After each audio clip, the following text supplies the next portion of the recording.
చూస్ country delight, live better. ఇప్పుడే country delight app ని download చేసుకోండి. అంటే కొంచెం అనిపిస్తుంటుంది కదా, ఇప్పుడు 18-19 సంవత్సరాల రాజకీయ జర్నీ. మీరు రేవంత్ రెడ్డి గారు చెప్పాలంటే మంచి స్నేహితులు. అంటే ఆయన మీకు ఏం హామ్ చేశారో నాకైతే తెలియదు, ఆ తర్వాత చూద్దాం. కానీ తిప్పి కొడితే 18-20 సంవత్సరాల తర్వాత చీఫ్ మినిస్టర్ ఆఫ్ తెలంగాణ అయ్యారు. ఆ 18-19 సంవత్సరాల తర్వాత మీకు ఇప్పుడు ఎమ్మెల్సీ అనేది ఒక చిన్న పదవి ఊరించింది, అంతవరకే. ఆయన రకరకాలుగా మాట్లాడింది, ఇదే బీఆర్ఎస్ పార్టీ. ఇంగ్లీష్ రాదు, హిందీ రాదు, లాంగ్వేజ్ మీద పట్టు లేదు, ఇలాంటి వాడు తెలంగాణకు సీఎం అయ్యారు. ఈడ లాంగ్వేజ్ ముఖ్యం కాదు, తెలంగాణ ప్రజల గొంతుకుకి ఆన్సర్ చెప్పే కెపాసిటీ ఆ వ్యక్తికి ఉందని నమ్మే.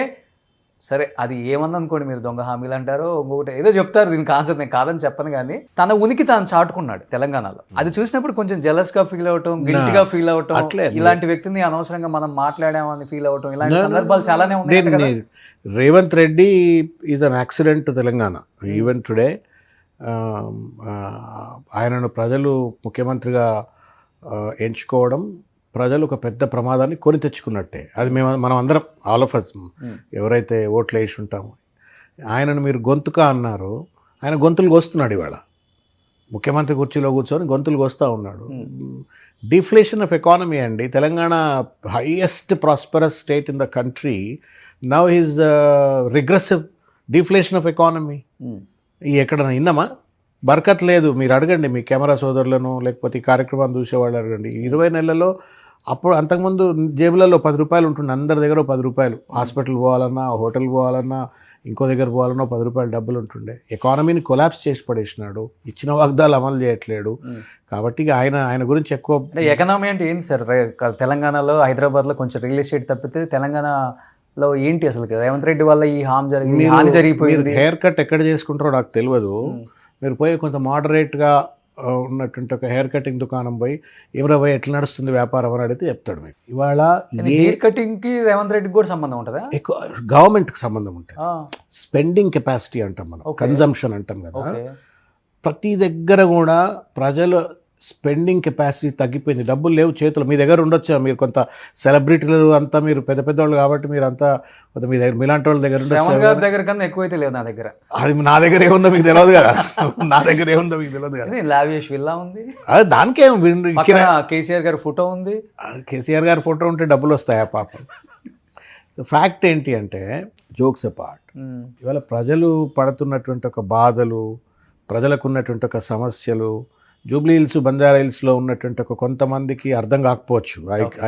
I empathise with them or sympathise with them. కానీ ఇవాళ మెజారిటీ ప్రజలకు ఇవాళ there is a serious financial crisis. ఒకానొక సందర్భం ఇవాళ మీకు మనం సిఏజీ రిపోర్ట్స్ అని అంటాము. సిఏజీ రిపోర్ట్స్ చూస్తే కళ్ళలో రక్తం వస్తుంది. ఎందుకు? ఒకప్పుడు అద్భుతంగా ఆర్థికంగా రెవెన్యూ రిసిప్ట్స్ ఉన్నటువంటి ఒక రాష్ట్రం ఇవాళ రెవెన్యూ రిసిప్ట్స్ లేవు. Financial deflation. మీరు చూసినారా? నిన్న సెక్రటేరియట్లో కాంట్రాక్టర్లు అందరూ వెళ్ళి ధర్నా చేస్తున్నారు, చూసినారా? రిటైర్డ్ ఉద్యోగస్తులు కోర్టులోకి వెళ్తే తప్ప, కోర్టు ఆర్డర్ ఇస్తే తప్ప వాళ్ళ సూపర్ యాన్యుయేషన్ బెనిఫిట్స్ ఇవ్వట్లేరు. There is no money. సెటిల్మెంట్లకు, దందాలకు ప్రభుత్వం పాల్పడుతూ ఉంది తప్ప ప్రజలకు ఇచ్చిన వాగ్దానాలు అమలు చేయడంలో పూర్తిగా వైఫల్యం. So coming back to, so మళ్ళా మీరు coming back to, I'm not jealous of him and I will not be, number 1. Number 2, ముమ్మాటికి ఆయన కాంగ్రెస్ పార్టీని కబళించేసినాడు. ఇవాళ రకరకాల రీతుల్లో ఢిల్లీ పెద్దలను, ఇంకా మిగతా వాళ్ళందరినీ కూడా ఆయన గుప్పెట్లో పెట్టుకున్నాడు, ఇంకో రకంగా. సో ఆయన నడిపిస్తూ ఉండు. Power is not everything. Chenna Reddy ఎక్కడున్నాడు ఇవాళ? రాజశేఖర రెడ్డి ఎక్కడున్నాడు ఇవాళ? రోషయ్య గారు ఎక్కడున్నారు ఇవాళ? నీలం సంజీవ్ రెడ్డి గారు ఎక్కడున్నారు ఇవాళ? End of the day, by sitting on the chair is not important. ఆ కుర్చీలో కూర్చున్న తర్వాత ఆ కుర్చీకి నువ్వు ఏం గౌరవం తెచ్చినావు? చెప్పుల దొంగను చూసినట్టు చూస్తుండ్రు అని రేవంత్ రెడ్డి గారు అన్నారా? రోషన్ గారు, మీరు ఎందుకో కొంచెం మీకు పెయిన్ ఉన్నట్టుంది. రేవంత్ రెడ్డి గారిని ఎక్కువ అంటున్నాను, కొంచెం ఏదో పెయిన్ ఉంది మీకు. ఉంది కొంచెం, నాకు అనిపిస్తుంది మీ ఫేషియల్ ఎక్స్ప్రెషన్ చూస్తే అనిపిస్తుంది కొంచెం పెయిన్ ఉంది. కాదు, నేను ఏమైనా కాంగ్రెస్ అభ్యర్థిని తీసుకున్నానా? లేదు, ఏం తీసుకోకుండా ఏదో ప్రేమ ఉండొచ్చు కదా. మీ లెక్కనే ఉంటాడు రేవంత్ రెడ్డి గారు కూడా. హెయిర్ స్టైల్ మీదే, గడ్డం మీ స్టైలే ఉంటుంది, కొంచెం మీ మూతి, మీసగట్టు, ఫేస్ కట్ అంతా ఆయన లెక్కనే ఉంది. కాబట్టి మీకు ఏమైనా బాగా అవుతుందో నాకు తెలియదు. But the fact the matter is, ఆయన ఏమన్నారు చెప్పు రోషన్ గారు? నేను ఢిల్లీకి పోయి పైసలు అడుగుదానికి పోతే నన్ను బ్యాంక్ వాళ్ళు చెప్పుల దొంగ చూసినట్టు చూస్తున్నారు, నాకు కండ కోసుకున్నా కానీ ₹1 పుట్టదు అని చెప్పని ఆయనే చెప్పుకున్న తర్వాత what is the value of that chair that ఈ సిట్టింగ్, యూ టెల్ మీ. ఆ కుర్చీకి ఏం విలువ, ఆయనకేం విలువ ఆయన ఆపాదించుకున్నాడు, ఆయనకాయనే విలువ ఆపాదించుకున్నప్పుడు ఇక ఎవరు గౌరవిస్తారు?